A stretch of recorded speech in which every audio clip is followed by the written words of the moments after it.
to the Motocross Supercross podcast. And here we are rolling into High Point. Adam here with Claudio. What is up, Claudio? What's up, man? Just chilling, looking forward to this weekend, going back to racing. Feels weird whenever we're not, watching the race. There's a lot of things happening right now. We have the World Cup starting, and but yeah. Yeah, the World Cup, I've been watching some reruns. I mean, there's like everyone's taking a little break off of the motocross right now. It seems like there's not really much news and stuff being posted and happening. It seems like everyone's kind of taking a little break, enjoying their time off. But I have seen a lot of World Cup stuff. Doesn't interest me one bit. Well, this is coming from the guy that loves baseball, so. Oh, I do not love baseball. Baseball is almost as boring as soccer. Almost. But I do like to go. I got to support my Pirates. I got to have some loyalty to the team. But football and dirt bike racing, yeah, that's pretty much where it's at, I guess. How often is the World Cup? Is it 4 years or 8 years? Every 4 years. 4 years? I did see something cool about it, though. There's like some artificial intelligence, like computers, like predicted the winner. And they said Spain has like a 17% chance or something of winning, and that's the most out of everyone. So I have zero idea about anything else. You're gonna have to tell me if that's possible. It is possible. Spain has a really strong team. I haven't seen any of this. Like they usually do that. They have like this like octopus that's been picking winners, and they have like they have all types of things, kind of like like we have with football and stuff. But I haven't seen any of this like computer picking winners. But that's a good team. That's Spain. They have a decent team. I don't think they're gonna win it though. But we'll see. I mean, it's anyone's game. They won it 8 years ago, so.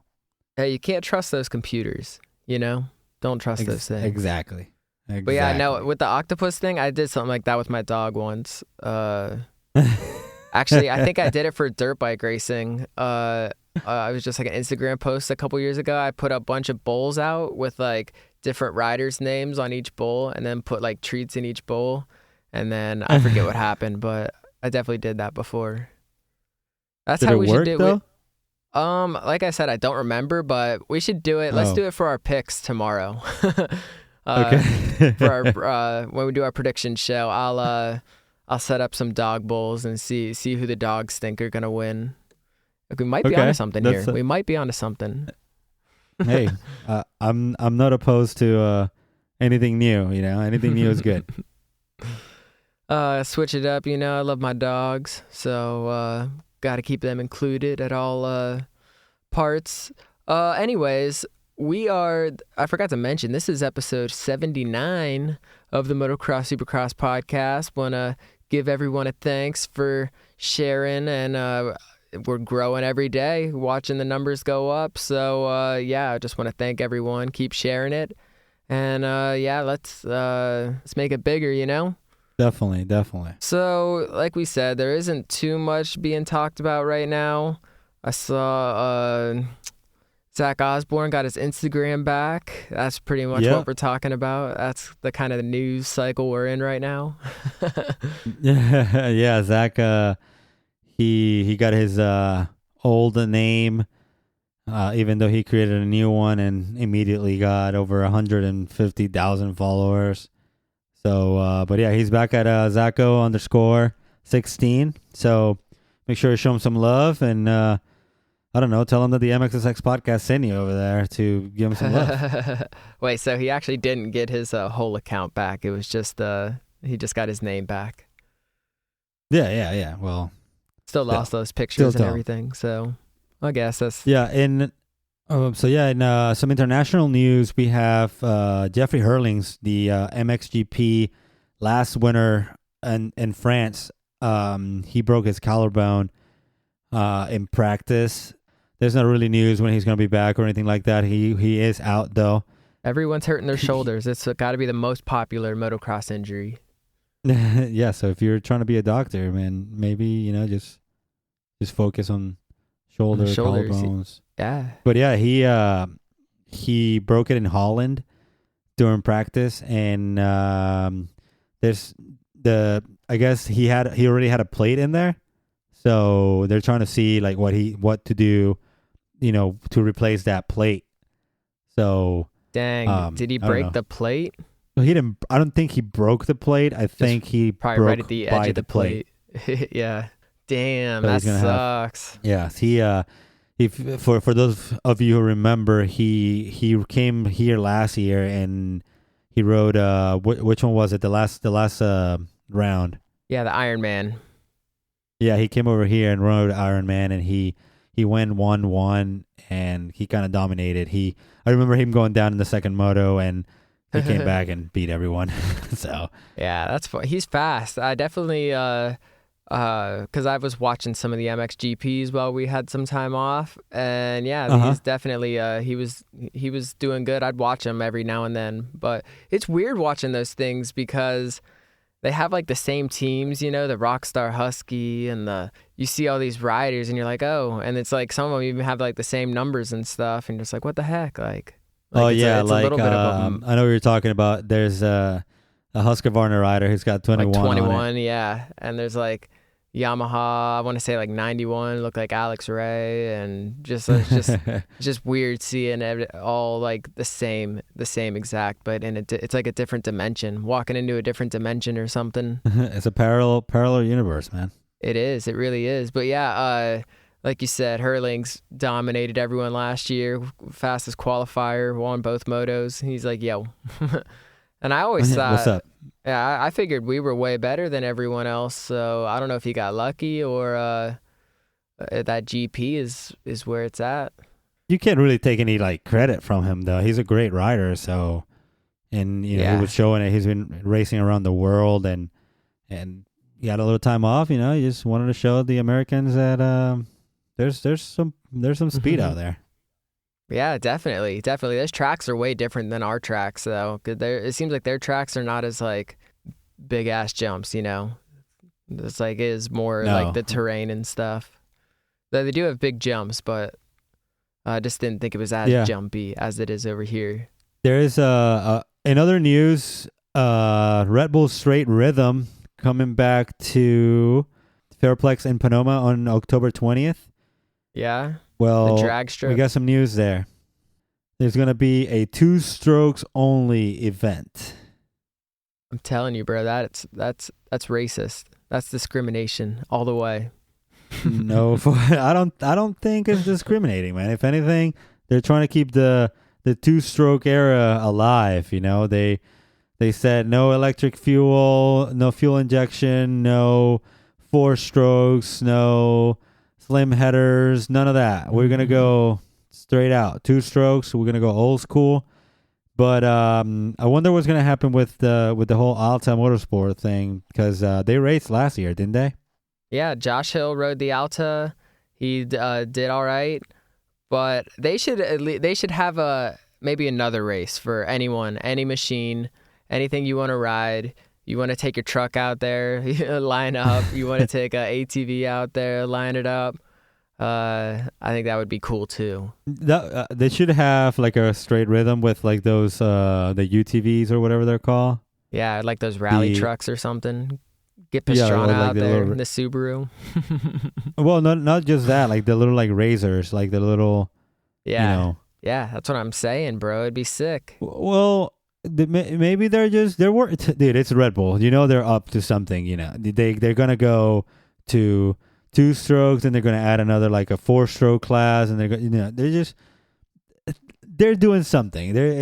They got it all figured out. I don't think they're gonna have any problems with that. Remember the Red Bull guy who jumped out of the like hot air balloon or whatever it was up in the stratosphere or whatever? Yes.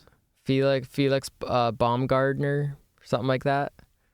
Yes, yeah, Stratos. That was Red Bull. That was pretty crazy. He was like, he's like passed out. His body was just like spinning up there, and then he like finally came out of it and was able to pull his parachute. But he was still like, that was sketchy. There's like a video. Exactly. It's like really far away, but zoomed in, you just see him like tumbling. You're like, dude, Crazy, bro. Exactly. So skydiving, that's what it was. That's what I mean. Like Red Bull, they're doing all types of crazy stuff out there, and they're pushing every single sport, every single limit. They're pushing it. You know, they got these guys that are like jump out of planes with no parachute, and they just go through like, you know, they go through like rocks and stuff as they're coming down. It's just crazy stuff. They got some pretty badass like BMX videos where people just like go through like cities and stuff and just like exactly just dominate the streets. Yeah, the Rampage or whatever. Yeah, I do like Red Bull. That's good stuff. What else is good? Jared MacNeil, freestyle guy. If you follow him on Instagram, he's a Nitro Circus guy too. But he's training for the X Games right now, and he's been dominating that the step up. And dude, nice. I will bet everything I own. I'll take a loan out for however big I can get it. I would bet everything that he dominates the step up again.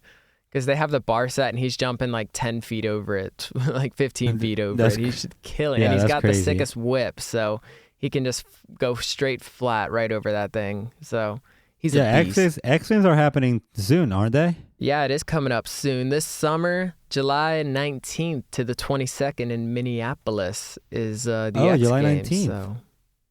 That's my birthday. Yeah, 719. That's right. I wonder how many riders have their birthday as their number. Probably a lot, right? I'm sure like a lot of like amateurs do, yeah. Exactly. Then it kind of changes. Like us. Yeah, so we got to keep an eye on that. Of course, we're going to be seeing, they step it up so much every year with their tricks and I know. The big air and all the everything. So definitely going to be, we're going to be following the X Games here on the Motocross Supercross podcast. So yeah, we'll have a lot of videos on our Instagram at MXSX Podcast. Indeed we will. Another person who is worth talking about is Axel Hodges. He's so popular and stuff, and of course, if you watch Supercross, you always see the commercial for his YouTube channel and videos. Yeah, but he's on, I forget what track it was, but he's out there just wheeling everything, and then he's doing stoppie. It's either he's doing a wheelie or a stoppie the entire track. It's just like, dude, you're crazy, bro. He's so crazy. It's amazing to see how much control he's got on that bike. Like, I can't understand it. He's really good, and it's not only on a dirt bike. He can do it with anything pretty much. Because I follow him, and he's got all types of video, obviously. But yeah, it's just crazy how like in control he is on that bike. Yeah, he does like the BMX stuff, and he's a multi-athlete, you could say. But he's probably living the best life, because he's got money, he's got these sick videos, he doesn't have to like train as hard as the racers do, and he's like traveling around doing freestyle shows and just partying, just living, bro. I've yet to see him do a backflip though, so I wonder about that. He's probably gonna do like whip competition or something, but I haven't seen him do a backflip yet. I don't know if I have either. I'm sure he's done one though. He's just too crazy to not do one, Yeah, like now thinking about it, I don't think I've seen him do a backflip. I don't really think. I'm like 99% sure. He does that quarter pipe though, or the half pipe actually, in that commercial, which is pretty sick. Just ride for days. Ride for days. And he did posted a picture, or not a picture, a video of him testing out the 2019 Kawasaki's. Yeah. And I guess, man, they're good. They're supposed to be legit. I've seen a couple of people already riding them, and unfortunately, we won't be able to see them in this motocross season because they won't be able to ride them until September. But yeah, they're crazy, man. They're sick, and they got a brand new engine. They have the electric start. They have the hydraulic clutch. They have all types of shenanigans, and there's an article out there. They don't know what they would change on the bike, so the bike must be badass. Yeah, I can't think about them because I want one too bad. Every time I think about it, I'm like, oh, I think I want this, and then I see something about Husqvarna. Oh, I think I want this. But I think Yeah, it's between Husky- those two. If I had to choose, it'd be Cowie or Husky. Oh, for sure. Me too. I don't, I think Husky's got something right, and they have a good bike, and also, and Cowie's definitely stepping it up their game with this 2019 model. Though I do like how the Yamahas come with the blue rims. I do like that. That's cool. But yeah, let's talk about this High Point. What'd you think? Yeah, let's talk about some High Point. I'll tell you what I'm looking forward to, and it's the return of some riders and some like Justin Hill going to the 450s. That's right. Jimmy Dakota's back, and Nicoletti on the Husky, and Ferrandis back. It's shaping up to be, it's very anticipated for sure. It's kind of like going into week one all over again. Like, what's going to happen? Yeah, there's a lot of riders coming in, and I'm excited about that as well. I can't wait. I'll be definitely hooked in. The weather looks great too. It's still we touched on it last time, but yep, still looking good. High of 86, low of 65, partly cloudy. Yeah, it doesn't look like maybe a 10% or no. Maybe a 10% chance of rain. It's pretty much nothing. So it's looking really good, bro. Yeah, so far we've got great weather, so we can't really complain on weather-wise. We can't complain. We've got perfect in every single round so far, so that's awesome. We're gonna have another great round this weekend. You got some fun facts for us? So last year winners, man, were in the 450 class, Blake Baggett won. Jason Anderson got second, and then Brock Tickle got third.